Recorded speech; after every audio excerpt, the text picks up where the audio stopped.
And that's why I That's think actually why I've never understood the sanctions strategy because the yeah, sanctions hurt the hurt the people. population. They Exactly. don't it doesn't do anything to Putin. Yep. He's Yep. he's like, "Whatever, I don't give a shit." Mhm. Right. It's a communist country. Right. Yeah. All you're doing Long-term is by He doing that controls the is flow of money. Yeah, and exactly. and and I've always kind of worried about like, because I tried to put myself, okay, what would you do? Not what would Trump do, but like what would I do for real?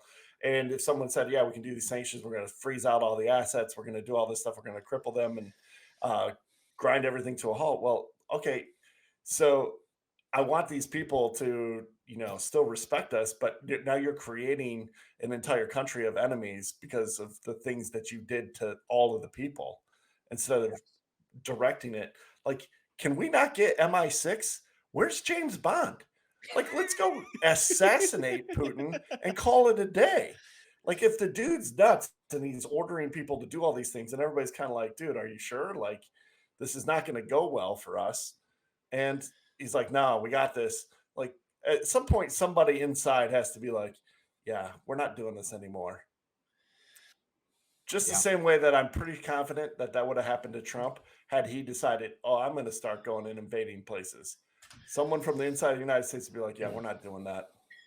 The other thing too that I think is really because this is what I think is tough. And again, moving this just a tiny bit is there's the praying for both sides, who's right and who's wrong.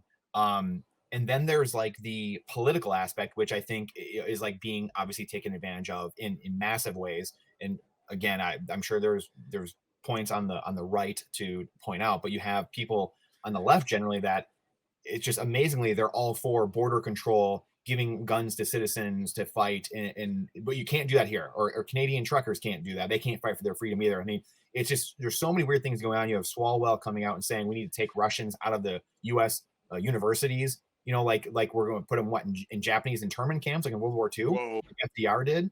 Like that's another progressive did the same thing in World War II, and now you've got the progressives saying the same things, and it's hard. It's very hard to kind of delineate a lot of, just for the average person and for all of us to kind of figure out what's going on here. But like, why is that being said? Why would we be taking, athletes out of their teams? Like, what do they have to do with? I mean, that's what's just mind blowing to me and trying to, and I think a lot of it's just chaos. It's just chaos campaigns. And they're, you know, anyway, I'm not going to say much more actually, because I don't want your video to get taken down off of YouTube eventually, because it's just there's so many questions to be asked, and it just I love it, man.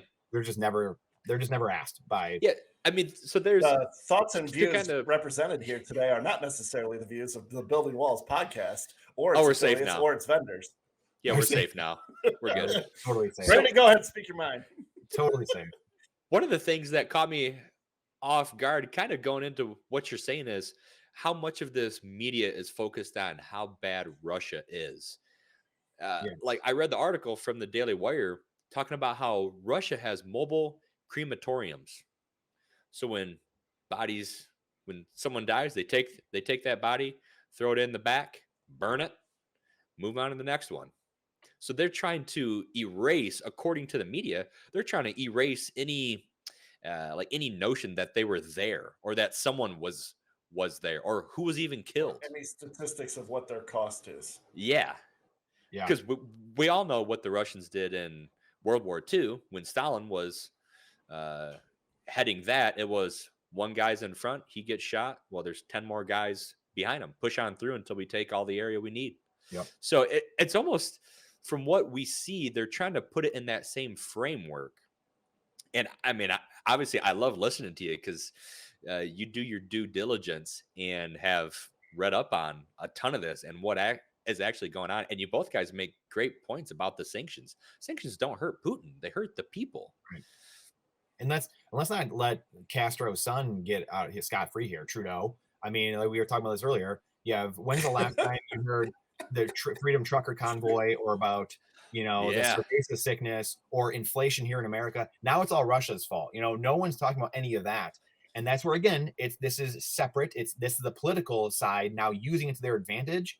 And so you have Russia and Ukraine. These people might be super evil, whatever. That's one part of it. And the other part is, okay, watch what the politicians do to make this about what's going on over there. And now we have nothing in the media being talked about that actually matters over here, quite honestly, because we could have our own, like you already mentioned, we could have our own energy independence. We shot ourselves in the foot. I mean, how many times in the last year? And now we're not independent. So now we are buying it from them, the evil people. And now we're, like it goes round and round. And now we're not talking about Trudeau. We're not talking about inflation here. That's been here for a year, and it's their fault now. So it really is very, very timely. Let's just say that. That Coincidental. is true. I was going to ask you guys, do you know what's going on with the Freedom Convoy anymore? It's in America. They're in New Mexico, I think, or something like that. I saw they were passed through Oklahoma. I think they're rolling into DC. Yeah, but they don't talk about it imminently. Nope. Yeah, they don't talk about it.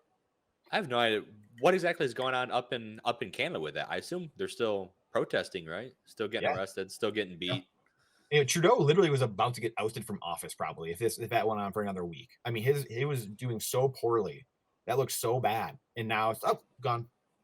It's gone because that's Klaus's guy. That's Klaus's little just like COVID child. Yeah, that's. Do you think Putin's going to win a Nobel Peace Prize for getting rid of COVID globally? Putin's going to win it, or Trudeau's going to win it. One of that's facts, man. Facts. Or Joe. Yeah, absolutely. Fantastic for them. That out there.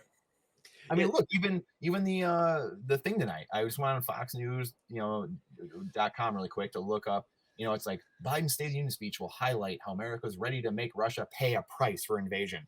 Was ready to make they still invaded, man, and it's gonna all be about Russia tonight. It's like, how about the millions of problems we had before a week ago? I mean, this is the playbook. The point is, the playbook is always the same. War always is the scapegoat for everything. Getting rid of inflation, it's all these things to just like heap on the pile and say, oh, it's all their fault. We need to print more currency, whatever. It's just over and over again, and the citizens all fall for it.